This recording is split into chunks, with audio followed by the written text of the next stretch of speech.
V tejto štvrtej lekcii sa naučíme, ako pomenovať voľnočasové aktivity alebo koníčky, ako čítať hodiny a ako si dohodnúť spoločný program, napríklad návštevu kina alebo divadla s niekým.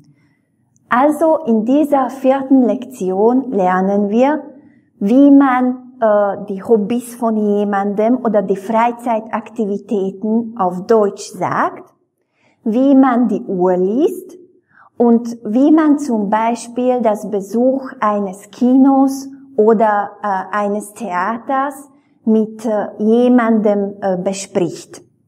Los geht's, poďme na to.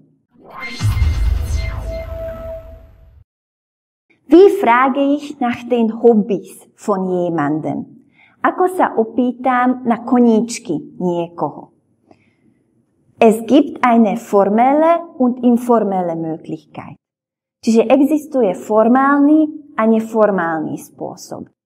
Neformálny spôsob používame vtedy, keď si s niekým tykáme. Formálny spôsob používame vtedy, keď si s niekým vykáme. Die informelle Möglichkeit ist, wir können fragen, môžeme sa opýtať. Was sind deine Hobbys? Aké sú tvoje koníčky?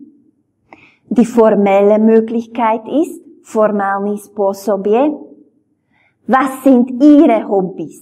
Aké sú vaše koníčky? To bol jeden spôsob.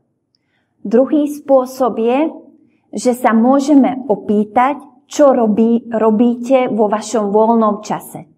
Napríklad, was machst du in deiner Freizeit? Čo robíš vo svojom voľnom čase?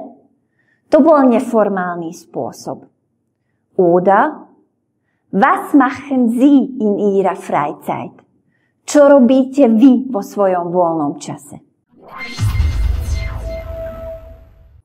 A ako môžeme odpovedať na otázku, keď sa vás niekto spýta na vaše koníčky? Und wie können wir auf eine solche Frage antworten? Auf die Frage, was sind deine oder was sind ihre Hobbys, können wir so antworten. Čiže na otázku, aké sú tvoje alebo aké sú vaše koníčky, môžeme odpovedať takto.